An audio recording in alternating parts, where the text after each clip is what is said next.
ಎರಡು ಬಾರಿ ಆಕಸ್ಮಿಕವಾಗಿ ಮುಖ್ಯಮಂತ್ರಿ ಆದವನು, ಎರಡು ಬಾರಿನೂ ಸ್ವತಂತ್ರವಾದಂಥ ಮುಖ್ಯಮಂತ್ರಿ ಅಲ್ಲ ನಾನು. ಒಂದು ಬಾರಿ ಬಿಜೆಪಿ ಜೊತೆ ಸರ್ಕಾರ ಮಾಡಿದೆ. ಬಿಜೆಪಿ ಜೊತೆ ಸರ್ಕಾರ ಮಾಡಿದಾಗ ಕೇಂದ್ರದಲ್ಲಿ ಕಾಂಗ್ರೆಸ್ ಆಡಳಿತ. ಎರಡನೇ ಬಾರಿ ಕಾಂಗ್ರೆಸ್ ಜೊತೆ ಸರ್ಕಾರ ಮಾಡಿದಾಗ ಬಿಜೆಪಿ ಆಡಳಿತ ಕೇಂದ್ರದಲ್ಲಿ.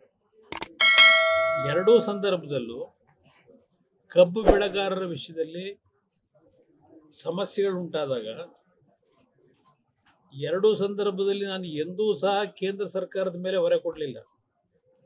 ಇಲ್ಲ ಕೇಂದ್ರ ಸರ್ಕಾರ ಬಂದು ಮಧ್ಯಸ್ಥಿಕೆ ವಹಿಸಿ ಪ್ರಧಾನಮಂತ್ರಿಗಳು ಬಗೆಹರಿಸಿ ಅಂತ ಹೇಳಲಿಲ್ಲ.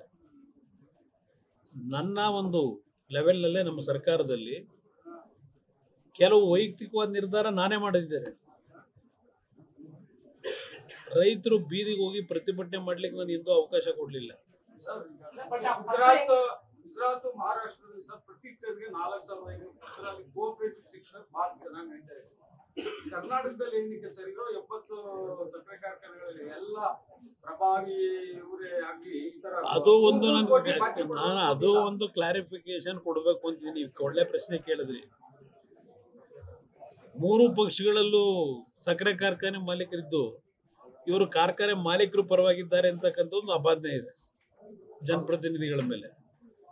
ನಮ್ಮ ಪಕ್ಷದಲ್ಲಿ ಬಂಡಪ್ಪ ಕಾಶ್ಯಪ್ನವರು ಏನು ಮಂತ್ರಿಮಂಡಲ, ನನ್ನ ಮಂತ್ರಿಮಂಡಲದಲ್ಲೇ ಇದ್ರು. ಒಂದು ಅವ್ರ ತಂದೆ ಕಾಲದಲ್ಲಿ ಯಾವುದೋ ಒಂದು ಸಣ್ಣ ಕಾರ್ಖಾನೆ ಇಟ್ಕೊಂಡಿದ್ರು.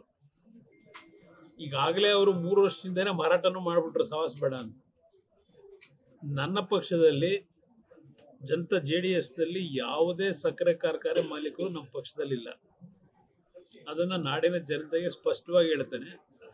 ಬಂಡಪ್ಪನವರು ನನ್ನ ಸರ್ಕಾರದಲ್ಲಿ ಮಂತ್ರಿ ಇದ್ದಾಗಲೂ ಬಂಡಪ್ಪನವ್ರು ಹೇಳಿದ್ರು ಅಂತೇಳಿ ನಾನೇನು ರೈತರಿಗೆ ಬೇಡಿಕೆ ಈಡೇರಿಸಲಿದ್ದ ವಿಷಯದಲ್ಲಿ ಹಿಂದೆ ಸರಿಲಿಲ್ಲ.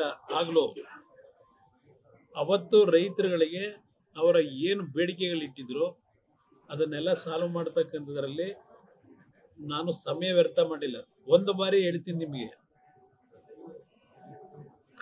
ಹೊಲದಲ್ಲಿ ಕಬ್ಬಿನ ಕೊರತೆ ಇತ್ತು, ಕಾರ್ಖಾನೆ ಮಾಲೀಕರಿಗೆ ಕಬ್ಬು ದೊರಕ್ತಾ ಇಲ್ಲ.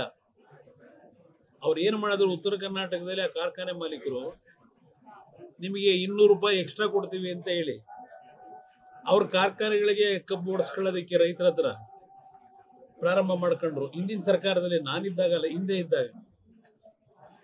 ನಂತರ ಯಾವಾಗ ಕಬ್ಬು ಮಾರಾಟ ಕೊಟ್ಟರು ಇವರು ರೈತರು 200 ರೂಪಾಯಿ ಕೊಡ್ತೀವಿ ಅಂತ ಹೇಳಿದ್ರಲ್ಲ, ಅಗ್ರಿಮೆಂಟ್ ಮಾಡಿಕೊಟ್ಟಿರ್ಲಿಲ್ಲ. ನಾನು ಕಾರ್ಖಾನೆ ಮಾಲೀಕರನ್ನು ಕರೆದ ಒಂದು ಸಭೆ ಮಾಡಿದ್ರೆ, ಇಲ್ಲ ನಾವು ಯಾರೋ ಕೆಲವರು ಕಬ್ಬು ತೆಗೆದುಕೊಳ್ಳಿಕ್ಕೋಸ್ಕರವಾಗಿ ಮಾಡಿರ್ಬೋದು, ನಾವು ಅಗ್ರಿಮೆಂಟ್ ಏನು ಮಾಡಿಕೊಟ್ಟಿಲ್ಲ, ನಾವು ಕೊಡ್ಲಿಕ್ಕೆ ಆಗೋದಿಲ್ಲ, ಸಕ್ಕರೆ ಬೆಲೆ ಕಡಿಮೆ ಆಗಿದೆ ಅಂತೇಳಿ ಶುರು ಮಾಡಿ ರೈತರನ್ನು ಕರೆಸಿದೆ. ಇಬ್ಬರನ್ನು ಕರೆಸಿ 2 ಬಾರಿ ಮೀಟಿಂಗ್ ಮಾಡಿದೆ. ನೀವು ಅಗ್ರಿಮೆಂಟ್ ಮಾಡಿದಿರೋ ಇಲ್ವೋ, ಮೊದಲು ನೀವು ರೈತರಿಗೆ ಏನು ಕೊಡಬೇಕು ಕಮಿಟ್ ಆಗಿದ್ರಿ ಕೊಡಿ. ನಿಮ್ಮ ಸಮಸ್ಯೆ ಏನಿದೆ ಆಮೇಲೆ ಬಂದು ನನ್ನ ಹತ್ರ ಚರ್ಚೆ ಮಾಡಿ, ನಿಮ್ಮ ಸಮಸ್ಯೆಗೆ ಏನಾದ್ರು ಪರಿಹಾರ ಮಾಡೋಣ ಅಂತ ಹೇಳಿ. ಲೇಟೆಸ್ಟ್ ಹಾಗೂ ಇಂಟ್ರೆಸ್ಟಿಂಗ್ ಸುದ್ದಿಗಳಿಗಾಗಿ ಬಾಸ್ ಟಿವಿ ಕನ್ನಡ ಚಾನೆಲ್ನ ಸಬ್ಸ್ಕ್ರೈಬ್ ಮಾಡಿ. ಹಾಗೆಯೇ ಬೆಲ್ ಐಕಾನ್ ಪ್ರೆಸ್ ಮಾಡಿ. ಇದರ ಜೊತೆಗೆ ಫೇಸ್ಬುಕ್, ಇನ್ಸ್ಟಾಗ್ರಾಮ್, ಎಕ್ಸ್ನಲ್ಲೂ ಮಿಸ್ ಮಾಡದೆ ಫಾಲೋ ಮಾಡಿ.